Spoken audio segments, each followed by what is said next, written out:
Welcome to Radio Friends. This is Friday. It's September the 21st, and we've got a very interesting segment for you today.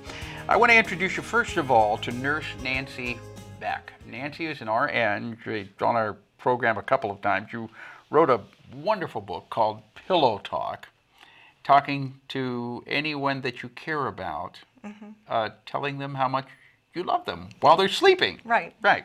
And I got an email from you several months back, and you said, I've got a segment I really would like to come on and talk about, because we're having a shamanic workshop series.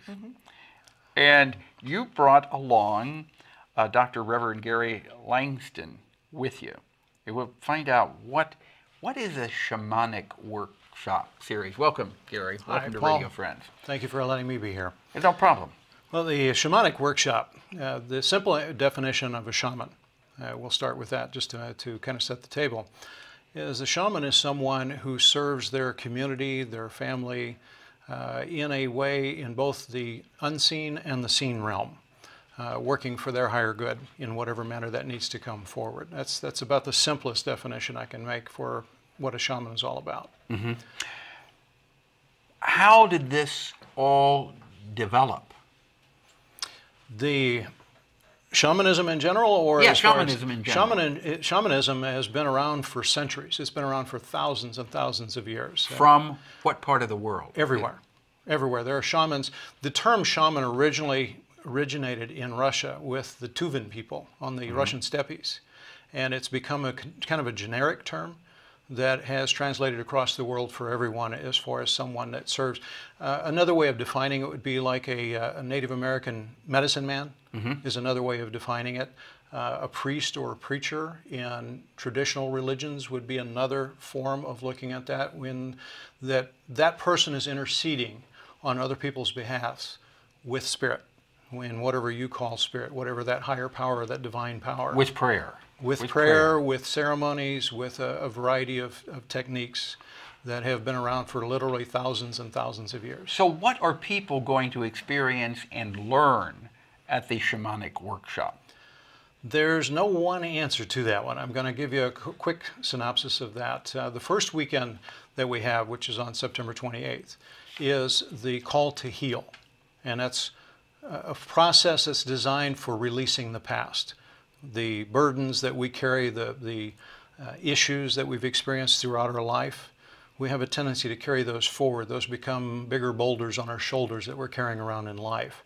And so this Call to Heal weekend is a way for people stepping into that and recognizing it and learning techniques for being able to let go of the past so that they can live fully in the present. So how do you let go of the past? How do you let go of something that has been a part of your life for almost as long as you can remember? It weighs on your mind every day.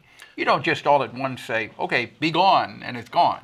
That's true. That's true. Part of the process is being able to help them recognize what they're dealing with, to be able to, because a lot of times people are carrying forward their burdens and they don't realize they're carrying them forward. They don't realize they have that baggage that they're dragging along behind them.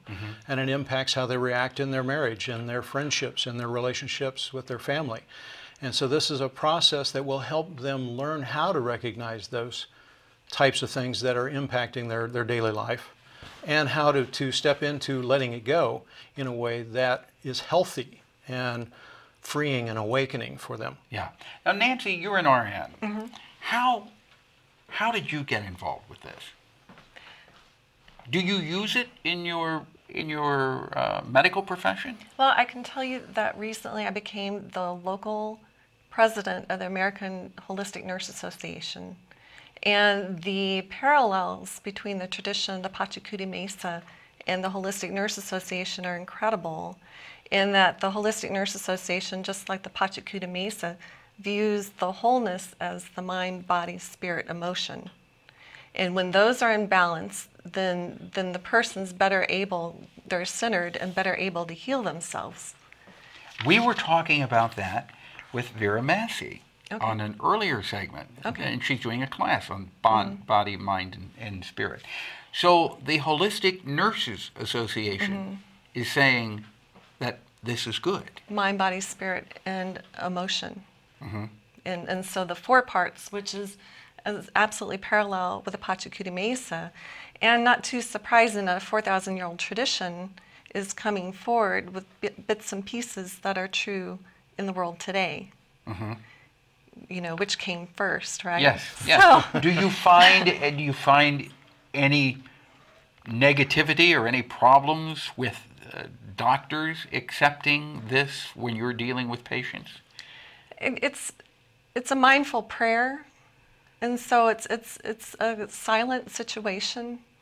And like, for instance, I had a patient the other day on the floor who was emotionally distraught and being irrational. And so I sat outside his door and said a prayer of peace and calmness for him. And within 10 minutes, he's doing better and he's able to interact with the staff again. And so it's about being mindful. Yeah. So when people come to this class, it's Friday, Saturday, and Sunday. Is that right? Correct. Friday evening, all day Saturday, and all day Sunday. Okay. September 28th, 29th, and 30th. How long are the classes? That first weekend, Friday evening, will generally be from 7 to 10 p.m., and then Saturday will be 9 to 9 or 10 to 10, mm-hmm. And then Sunday will typically be in the 9 to 9:30 range to around 5 o'clock. When they leave at 5 o'clock on Sunday, are they going to feel lighter, like a burden has been lifted out of their life, or is it something they have to continue working on? Both. To be real honest, both. Okay. For some people, it will awaken them and free them of a lot of things. For other people, it will start creating an awareness. It'll plant a seed for them to, depending on where they are in their own individual journey. Some people are ready to make that transition and to make those changes within their life right then. Other people, they need to have this information to be able to get started on whether they're ready to change or not. Okay. And so the first weekend is an introductory weekend, and so they're not committing to the full series at that point. They're getting a sense of it. So if people want more information, Nurse Nancy Beck, how can they go about this? They can email me, nancy@nursenancybeck.com. They can go to the Facebook page, PMT Apprenticeship Central Missouri. So PMT Apprenticeship Central Missouri. Okay, that'll get it. Gary, Nancy, thank you so much for coming by. Pleasure having you both here. Appreciate today. it. All right, we're out of time for today, Monday, Central Missouri Humane Society and the Independent Actors Studio. Our program directed by Travis McMillen, Reynolds Journalism Institute. Audio is Pat Akers from KBIA. Our floor director is Danny Matteson, and our assistant producer and guest coordinator, Uncle James Mauser. If you'd like to watch this program again or listen to it again, maybe you pick up something different, kbia.org, click on Radio Friends. Bye-bye.